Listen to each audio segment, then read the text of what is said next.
Do we have that? I'm pretty sure we do.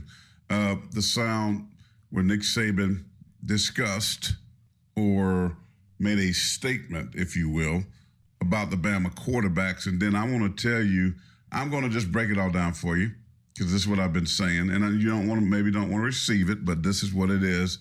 And I'm going to stand on it 100% when I say this. So, Justin, let's hear from Coach Saban on yesterday after practice, what he said about the quarterback situation. Yes, Coach. I wonder if there's a downside when you have the quarterback position and the players taking a long time to separate themselves and make the decision for you, I guess the way to put it. Yeah, but that's kind of up to them. Like I said in here before, I told the quarterbacks, I said, quit looking around for me to make a decision about who's going to play. How about you playing good enough that I don't have a choice? That's what you can control. That's what you can do. And somebody needs to do that. And it's sort of, taking shape to some degree, but somebody's got to do it. And, where you all think that, like whoever we name as a starter for the first game, that's like the end of it. It's not the end of it. It's just the beginning. So what if a guy doesn't play good? He's not entitled to keep playing. And the guy that doesn't play is got every opportunity to practice and be more consistent and win the team over so that when he gets an opportunity to play, he plays really well. I mean, we have changed quarterbacks around here a few times during the season.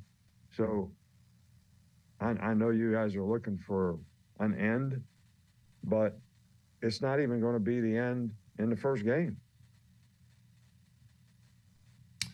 All right. Okay. Looking at me kind of funny. Christian, so he answered your question. There's not going to be any end come Middle Tennessee State. For one. Okay, that's okay. So I'm trying to hear, man. Okay, but he said it twice. He doubled down there again. Yeah. Okay. Now here's Corey Miller's breakdown of what Coach Saban said and what I've been telling you the whole time. And for the guy that I know that you're listening, I don't even know who you are, but you always attacking the Miller's Edge on Twitter about what I say about the quarterbacks. Here you go. Here's something else for you, okay? I hope you can type fast or record it if you want to. I said 2 weeks ago at the scrimmage, I felt like there were some separation if I was just judging that particular scrimmage and or practice. They were.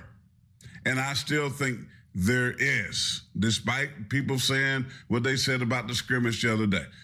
The other quarterbacks has not done enough to surpass the one guy that's been number one in spring, number one A-Day, number one this fall, number one even as we speak. That's taking the number one reps. He's going to take the number one reps as they start to game plan for Middle Tennessee. That guy being Jalen Milroe. Jalen Milroe is going to start the first game of the season. That is going to be his audition for 2023 to show Coach Saban, to show Tommy Rees, I am that dude. I am that guy. This is my team. This is my job. That's the opportunity that he will have in that first game. He can put this thing to bed and say, hey, we're done. I'm the guy. I'm the starter for Texas in week 2. That's up to him. It's his job to lose, as you heard me say numerous times. But we want to go and squabble about this, that, and I heard this, and my source is this, and all this other stuff, right? But Jalen Milroe is your guy. He started the game. He played in the game. He's played meaningful snaps, not as much as Tyler Buckner. Ty Simmons doesn't have anything but hope and a ceiling, who's very talented. So is Longerton, same guy we've been talking about. All these guys are talented. So Coach Saban basically said to you guys, Milroe has separated himself a little bit. It's starting to trend that way. But don't just think he's the starter for the year, because if he doesn't play well against Middle Tennessee State, then I am not opposed to making a change and putting 2 or 3, where I believe 2 or 3 probably are battling for 2 or 3. I think that's where the contest is, not at 1 right now, but who's going to be the first guy in behind Jalen Milroe. That, to me, is going to be the battle, okay? If, in fact, it comes to that. Now, if there's a big-time lead, 2 or 3 will probably get a chance to also play in this football game to solidify that 2 or 3 spot. So he wants these guys to continue to compete, to continue to think that it's their team, because he knows that it could change. He knows that all these guys are young, that they may not handle the situation very well. And he has to have somebody else in place and ready to go, right? That's all he's saying. He's been saying that. We can sit here and try to figure it out, or you can sit here and try to figure out what all this stuff is about, but that's what it is. Like it, don't like it, whatever you are on this position, doesn't matter. Because the man has won 7 national championships. That's the guy I'm trusting. That's the guy who's at practice, that's meeting with them, talking with them one-on-ones, watching them in individual drills, watching them in 7-on-7, watching them in team drills, watching them in 2-minute drills. This is the guy that said, you know what, starter? You've been the starter all year. And you've gotten us to the biggest stage there is in college football. The guy that's running your football team said, starter, you just don't have it today. We got to make a change and insert Tua Tagovailoa. Remember, look back, 2nd and 26 in Atlanta, Mercedes-Benz Dome. The backup stayed ready, came in the ball game, took a bad play the play before. The next play, booyah, touchdown, Alabama wins. So I'm going to put my trust in that dude who's making the decisions.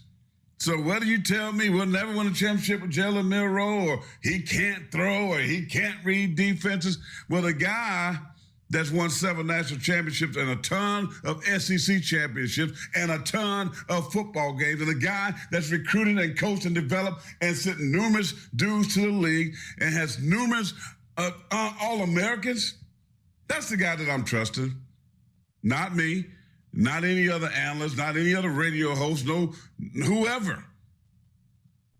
So it's not that hard. Now, you may not want to accept that, but that's the guy, Christian, that's out there every day.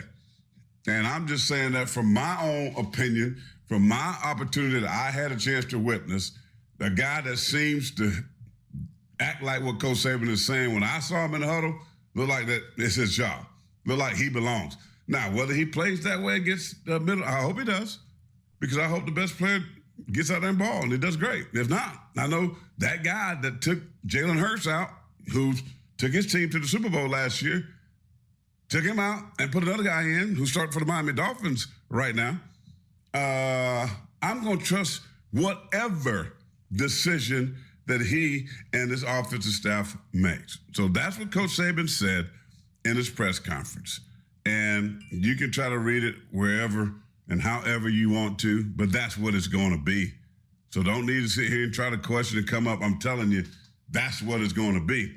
It is Jalen Milroe's job to lose, in my opinion. Not what I saw or somebody told me, a source, this or that. It's my opinion. It could be wrong, but I very, very highly don't think so.